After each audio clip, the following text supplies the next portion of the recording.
Commander Vexor adjusted his ceremonial armor for the third time in 10 minutes, the polished metal catching the harsh fluorescent lights of the bridge. His 3 eyes blinked in sequence, a nervous habit he'd developed during his rise through the ranks of the Galactic Dominion fleet. Today was supposed to be simple, straightforward, routine even. "Sir, we're approaching the 3rd planet of the Sol system," reported Lieutenant Kinetic from her navigation console, her voice trembling slightly. The young officer had only been assigned to the Flagship destroyer of worlds 2 cycles ago, and this was her first contact mission with a newly discovered species. "Excellent," Vexor rumbled, his voice carrying the authority of someone who had overseen the subjugation of 47 different worlds. "Begin standard protocol. Open communications with the primitive inhabitants." The main view screen flickered to life, displaying the blue-green marble that was Earth. Such a small, insignificant planet, Vexor had seen thousands like it. The inhabitants were probably cowering in their underground burrows right about now, having detected the massive Dominion fleet that had just materialized in their outer solar system. "Communication channel open, sir," announced Technician Blorks, his tentacles dancing across the holographic interface with practiced precision. Vexor straightened his shoulders, activated his universal translator, and began the speech he'd given so many times before. "Greetings, primitive inhabitants of the world you call Earth. I am Commander Vexor of the Galactic Dominion, Supreme Overlord of the 7th Fleet, Conqueror of the Andorian Nebula, and Destroyer of the crystalline rebels of Kepler 442 billion. He paused for dramatic effect. It always worked. "By decree of the High Council, your species has been deemed worthy of protection under our benevolent rule. You will immediately cease all military activities, surrender your weapons, and prepare tribute shipments according to Dominion Standard Protocol 7 Alpha 9. Failure to comply will result in the complete obliteration of your pathetic little world." The transmission ended, and Vexor allowed himself a small smile. Another day, another conquered species. He turned to his communications officer. "How long until their inevitable surrender, Blorks?" "Based on historical data from similar pre-warp civilizations, sir, I estimate between 6 and 12 of their planetary rotations. Standard fear processing time." "Boring," muttered Sub-Commander Griselda from her weapons station. "I was hoping for at least a little resistance. These humans haven't even achieved faster than light travel. Where's the fun in that?" Vexor was about to respond when the communications array suddenly crackled to life. The main screen lit up with an image that made everyone on the bridge freeze. Instead of the expected cowering planetary leader or desperate diplomat, they were looking at what appeared to be a human male sitting casually behind a desk, feet propped up, wearing what looked like a military uniform covered in colorful ribbons and badges. The human took a long sip from a steaming cup, set it down with deliberate slowness, and then looked directly into the camera with the most unsettling expression Vexor had ever seen. It wasn't fear. It wasn't submission. It was amusement? Well, the human said, his voice carrying a tone that made Vexor's scales crawl. "Look what the cosmic cat dragged in. Another bunch of tentacled tourists thinking they can park their fancy ships in our neighborhood and demand the rent money." Lieutenant Kilax's mandibles clicked nervously. "Sir, is he mocking us? Commander Vexor, was it?" The human continued, completely ignoring the obvious superior firepower hanging over his planet. "I'm General Jake Morrison, United States Space Command, and I have to say, your little speech there was absolutely adorable. Really. My 8-year-old niece could have written something more intimidating." Vexor felt his primary heart skip a beat. In all his years of conquest, no species had ever responded like this. "Human, you seem to misunderstand your situation. We possess weapons capable of cracking your planet like an egg. You will comply with our demands or face extinction." Morrison leaned back in his chair and actually laughed, not the nervous, terrified laugh of a doomed species, but genuine, hearty laughter. "Oh, buddy. Oh, sweet summer child, you have no idea what you just walked into, do you?" "I beg your pardon?" Vexor sputtered, his translator struggling with the human's strange colloquialisms. "Let me explain something to you, Commander Vexor of the Galactic Dominion, Supreme Overlord of the 7th Fleet. conqueror of whatever the hell you said." Morrison's voice turned deadly serious, though that unsettling smile never left his face. "You just threatened Earth. You just threatened humanity. And buddy, that was the last mistake you're ever going to make." Sub-Commander Griselda snorted. "Sir, this primitive is clearly delusional. Shall I begin charging the plasma cannons?" "Wait." Vexor held up a clawed hand. Something about the human's confidence was deeply unsettling. "Human Morrison, you speak as if you possess some sort of defense against our fleet. I assure you, our scans show no significant military presence on your world." Morrison's grin widened. "Oh, you scanned us, did you? How thorough. Tell me, Commander, what exactly did your fancy sensors pick up?" Technician Blorx's tentacles flew across his console. "Sir, initial scans show primitive nuclear weapons, chemical propulsion systems, and basic satellite networks. Nothing that could pose a threat to even our smallest escort vessels." "Fascinating," Morrison said, somehow managing to make the word sound like a threat. "And I suppose your scans also told you that we're just a bunch of peaceful, defenseless primates who'll roll over and show you our bellies the moment you bare your teeth." That is generally how it works, yes," Vexor admitted, though he was beginning to suspect that perhaps this time might be different. Morrison reached into his desk drawer and pulled out what appeared to be a small, cylindrical object. He held it up to the camera. "Commander, do you know what this is?" Vexor squinted at the screen. "It appears to be some sort of primitive chemical explosive." "Close, but not quite," Morrison said, his voice dropping to a whisper that somehow managed to be more terrifying than any roar. "This is a hand grenade. And it represents something very important about humanity that your little scans probably didn't pick up on. Which is, B, we don't just fight back when threatened, Commander. We fight back with a creativity and viciousness that would make your worst nightmares seem like pleasant dreams.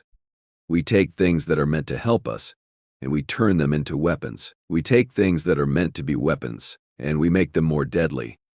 And when we're really, truly angry." Morrison set the grenade down and leaned forward, his eyes boring into the camera with an intensity that made every being on the bridge take an involuntary step backward. "We make art out of destruction." The transmission cut to static for a moment, then returned with Morrison standing now, pacing behind his desk like a caged predator. "You want to know what humanity is, Commander? We're the species that looked at the most dangerous predators on our planet and said, you know what? I think I'll keep one as a pet. We're the species that invented nuclear weapons and then thought, these aren't quite destructive enough. Let's make them bigger." Lieutenant Kulax's voice was barely a whisper. "Sir, perhaps we should reconsider our approach." Silence. Vexor snapped, though he had to admit the human's words were having an unexpected effect on his crew's morale. "Human Morrison, your threats are meaningless. We have conquered dozens of worlds. We have weapons you cannot imagine." "Oh, I can imagine quite a lot, Commander," Morrison replied, his smile returning. "But here's the thing about imagination. It works both ways. And right now I'm imagining what's going to happen to your pretty little fleet when my people get done with you." "Your people?" Vexor felt a chill run down his spine. "You mean your primitive military forces?" "I mean humanity, Commander. All of humanity, because you made one critical error in your threat assessment. You assumed that because we haven't achieved faster than light travel, we're somehow less dangerous than the species you've conquered before." Morrison walked to a window behind his desk, gesturing toward the blue sky beyond. "But you see, Commander, we've spent the last few thousand years doing something that I suspect your other conquest targets didn't. We've spent all that time fighting each other. Every single day for millennia we've been perfecting the art of war, not against alien invaders, but against other humans. Against enemies who think like us, who are just as clever as us, who are just as determined to survive as us." The human turned back to the camera, and Vexor felt his blood run cold at the expression on Morrison's face. It was the look of a predator who had just realized that the prey had wandered into his territory. "Do you know what that means, Commander?" "It means that every military strategy, every weapon system, Every tactic that humanity has ever developed was designed to kill the most dangerous species on this planet. And if we can kill each other with that kind of efficiency, Morrison's voice dropped to barely above a whisper, what do you think we're going to do to you? The bridge fell silent, except for the hum of the ship's engines and the nervous clicking of Lieutenant Kilax's mandibles. Even Sub-Commander Griselda had stopped her usual aggressive posturing and was staring at the screen with something that might have been concern. Vexor forced himself to speak, though his voice came out as more of a croak. You're bluffing. You have no way to harm our fleet. Morrison's laugh was like broken glass. Oh, Commander. You really haven't been paying attention, have you? Let me give you a little demonstration of human ingenuity. The human pressed a button on his desk, and suddenly the main screen split into multiple views. One showed what appeared to be a massive rocket launching from the planet's surface. Another showed some sort of space station that definitely hadn't been there during their initial scans. A third showed what looked like a mining operation on the planet's single moon. You see, Commander, while you were busy making your pretty little speech, we were busy making preparations. That rocket you're seeing? It's not carrying a nuclear warhead. It's carrying something much more interesting. What? Vexor demanded, his voice rising to a near shriek. Humanity's business card. Morrison replied cheerfully. You know, just a little something to introduce ourselves properly. Should be reaching your flagship in about... Oh, let's see. He glanced at his wrist chronometer. 3 minutes and 47 seconds. Technician Blorx's tentacles were flying across his console in panic. Sir, I'm detecting a massive energy signature approaching from the planet's surface. It's moving far too fast for their primitive propulsion systems. Impossible. Vexor snarled. Their technology is centuries behind ours. Well, yes, Morrison agreed amicably. Our technology is pretty primitive compared to yours. But you know what we lack in sophistication, we make up for in sheer, bloody-minded determination. That thing heading your way. It's basically a giant kinetic impactor. No fancy energy weapons, no exotic matter, just good old-fashioned mass times velocity equals really, really bad day for whatever it hits. Sub-Commander Griselda's weapon systems began charging automatically. Sir, should I attempt to intercept? By all means, Morrison said. Though I should mention that it's designed to break apart into about 12,000 smaller pieces if you try to shoot it down. Each piece is guided by its own targeting system, and each piece is carrying a payload that would make your weapons engineers weep with professional jealousy. What kind of payload? Vexor whispered. Morrison's smile could have cut diamond. The kind that turns fancy alien spaceships into very expensive scrap metal. Though I have to say, Commander, I'm curious about something. In all those worlds you've conquered, how many of them fought back with weapons designed by a species that considers nuclear warfare to be a beginner's course in applied destruction? The bridge erupted in alarms as proximity sensors detected the incoming projectile. Lieutenant Kilax's voice cracked as she reported, Sir. The object is accelerating. It's moving at 12% the speed of light.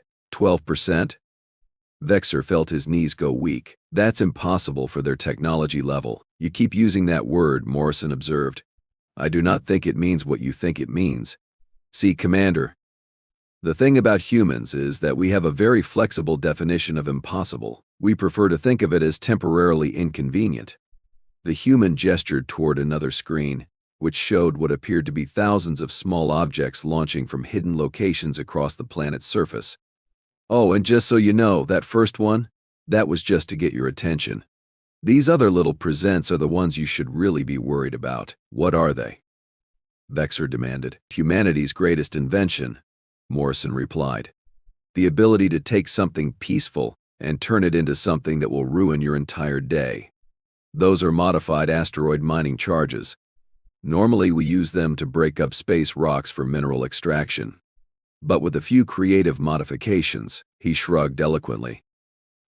Let's just say that your shields are about to learn why humanity considers overkill to be a useful engineering principle. The first projectile struck the destroyer of worlds with the force of a small star going supernova. The massive flagship shuddered, its shields flaring brilliant white before failing completely. Emergency lighting bathed the bridge in red as damage reports flooded in from every section of the ship. Impossible. Vexor screamed, clinging to his command chair as the ship bucked and twisted. Our shields were designed to withstand the combined firepower of an entire battle fleet.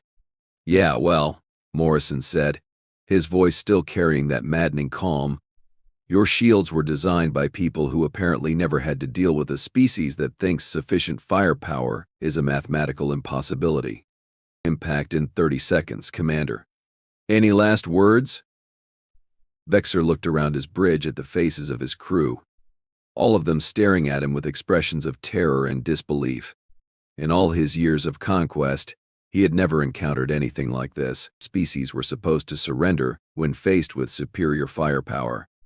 They were supposed to beg for mercy, not launch counterattacks that could cripple a Dominion flagship. This is not how it's supposed to work, he whispered. Morrison's laugh echoed across the bridge. Oh, Commander, you really should have done your homework before you came to our neighborhood. Because if there's one thing humanity has learned over the years, it's that nothing ever works the way it's supposed to. And we've gotten very, very good at making sure that when things don't work the way they're supposed to, they work in our favor instead.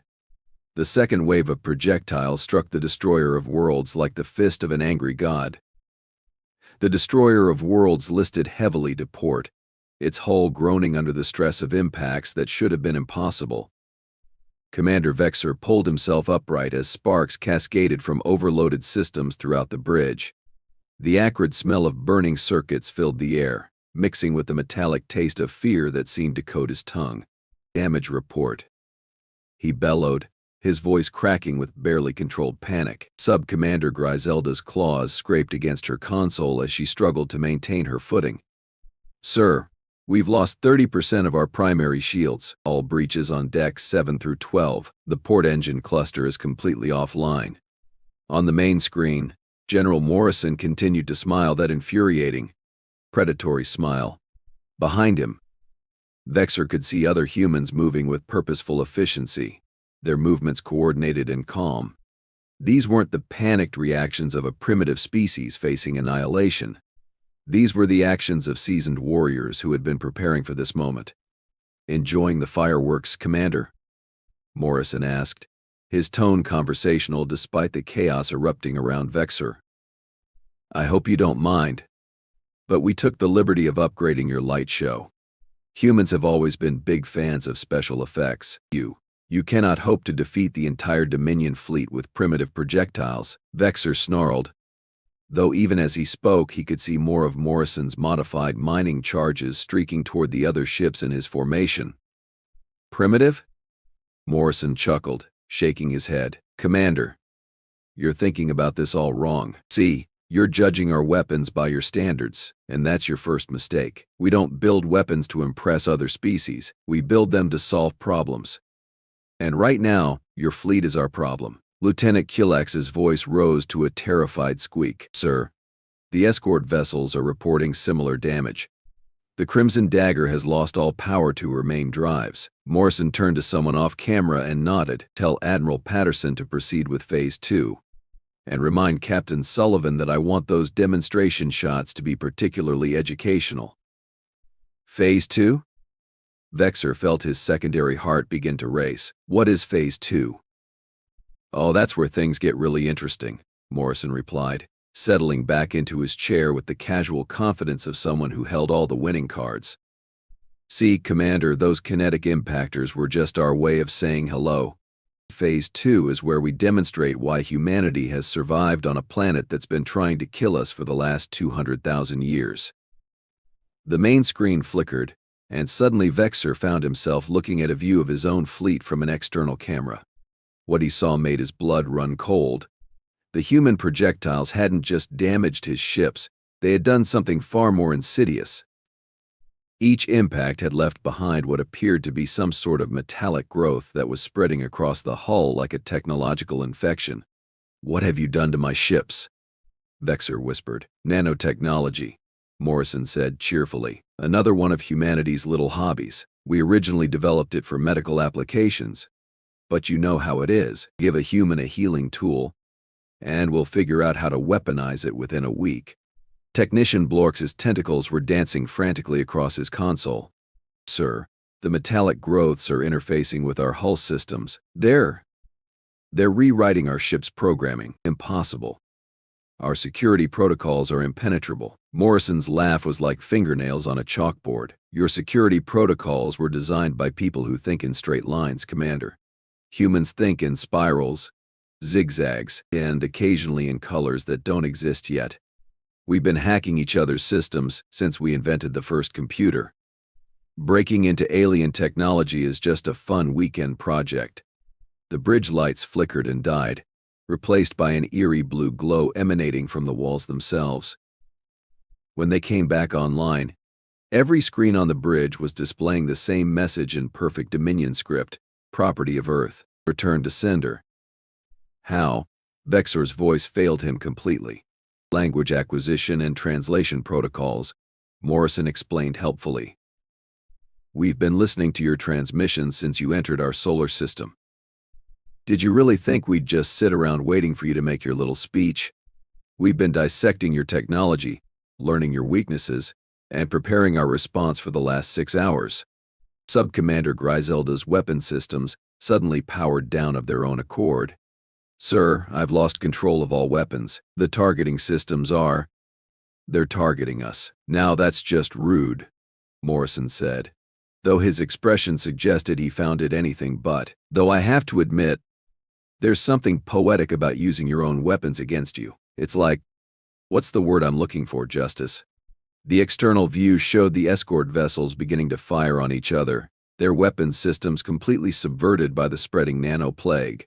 Within minutes, 3 of Vexor's smaller ships were nothing but expanding clouds of debris. Stop this, Vexor roared. We surrender, we surrender.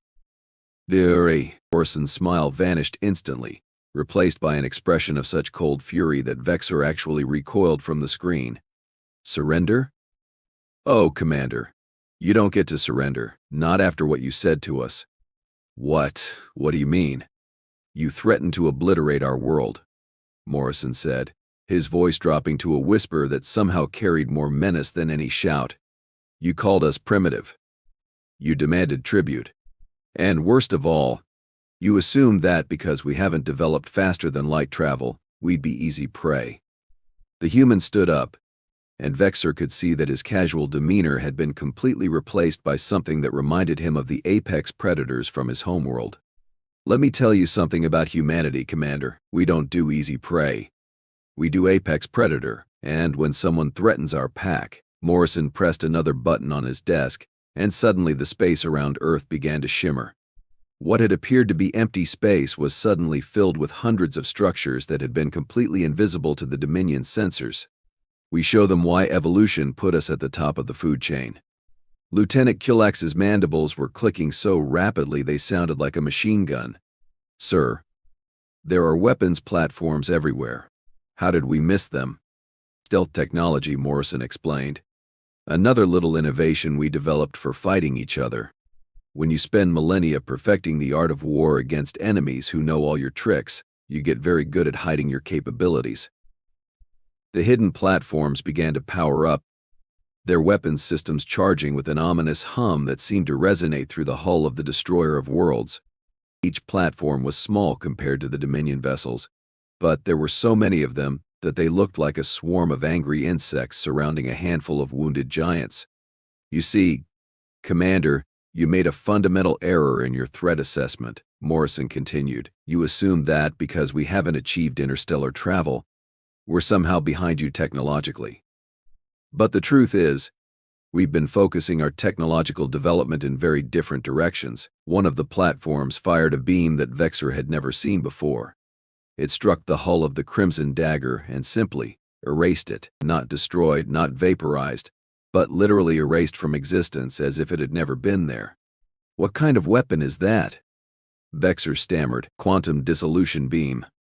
Morrison replied casually. We developed it for waste disposal originally, but it works pretty well on unwanted visitors too. The nice thing about it is that it's completely clean. No radiation, no debris, no mess to clean up afterward. More platforms began firing, each using a different type of weapon. Some fired what appeared to be controlled black holes that consumed everything they touched. Others launched swarms of micro-drones that burrowed into hull plating and detonated from within. Still others projected fields that seemed to turn the very atoms of the target ships against themselves. "This is madness," Vexor whispered. "How can a pre-warp civilization possess such weapons?" "Because we've spent the last century preparing for this exact scenario," Morrison said. "Not specifically for your species, of course, but for the inevitable day when someone would show up and try to conquer us. We've been watching the skies, Commander. We've been listening to the radio chatter from other star systems. We know there are hostile species out there, and we've been getting ready." The human gestured toward the carnage visible on the main screen. "Every weapon you're seeing was designed by humans who grew up watching movies about alien invasions. We've been imagining this day for decades, and we've been preparing for it just as long. But your technology level is perfectly adequate for turning invaders into cosmic dust." Morrison finished. "You know what your problem is, Commander. You've gotten soft. You've been conquering primitive species for so long that you've forgotten what it's like to fight someone who can fight back. Well, congratulations. You just graduated from the kiddie pool to the deep end." The last of the escort vessels disappeared in a flash of converted matter, leaving only the destroyer of worlds limping through space with its systems failing one by one. The nano-plague had spread to every deck, and emergency klaxons were blaring throughout the ship. "Please," Vexor begged, his pride finally cracking under the weight of absolute defeat. "We'll leave. We'll never return.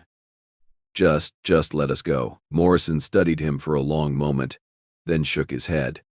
"I'm afraid that's not how this works, Commander. You see, we have a saying on Earth: Pour encourager les autres. It means that sometimes you have to make an example of someone to discourage others from making the same mistake. You're going to kill us all?" "Oh no," Morrison said, his smile returning. "Death would be too easy. Too quick, and it wouldn't serve our purposes. No, Commander, we're going to do something much more educational." The human pressed a final button on his console, and suddenly the bridge of the Destroyer of Worlds was filled with a strange, humming energy. Vexor felt his body beginning to tingle, and he realized with growing horror that he was becoming translucent. "What is happening to us?" "Dimensional phase shifting," Morrison explained. "We're sending you and your crew to a very special place. It's a pocket dimension we created specifically for storing things we don't want to deal with right now but might need to reference later." "A prison? More like a museum exhibit," Morrison corrected. "You'll be perfectly preserved, perfectly conscious, and perfectly able to observe everything that happens. And whenever another species shows up with the bright idea of conquering humanity, we'll bring them by for a little educational tour." Vexor felt his consciousness beginning to fade as the dimensional shift took hold. This is not over." "Oh, but it is," Morrison said, and his voice seemed to come from very far away. "It's very much over. Welcome to the Hall of Cosmic Regrets, Commander. Enjoy your stay. It's going to be a long one." The last thing Vexor saw before the dimensional shift completed was Morrison turning to address someone off camera. "Admiral Patterson, please send a message to the Galactic Dominion High Council. Tell them that Earth is now under new management, and that any future tribute demands should be addressed to the Department of Extraterrestrial Affairs." "Oh. And Admiral?" "Yes, sir. Make sure they understand that we're open for business. But we're not the kind of business they're used to dealing with." The screen went dark, and Commander Vexor found himself trapped in a crystalline chamber, surrounded by the preserved forms of his crew. Around them, he could see other exhibits, the commanders of previous invasion fleets, all of them wearing the same expression of shock and disbelief that he now felt. A small placard appeared in front of his prison, written in dozens of different languages. The human version read, "Commander Vexor of the Galactic Dominion attempted to demand tribute from Earth on July 17, 2025. Learned that humanity doesn't pay tribute, humanity collects it." As consciousness began to fade, Vexor heard Morrison's voice echoing through the dimensional space. "Welcome to Earth, Commander. We hope you enjoyed your visit. Please remember to tell your friends, We're not just another primitive species. We're the species that turned warfare into an art form, survival into a science, and extinction into a temporary inconvenience. The final sound Vexor heard was the distinctly human sound of laughter, and he realized with perfect, terrible clarity that humanity had never been the prey in this scenario. They had been the predators all along, and they had just been waiting for something stupid enough to wander into their territory.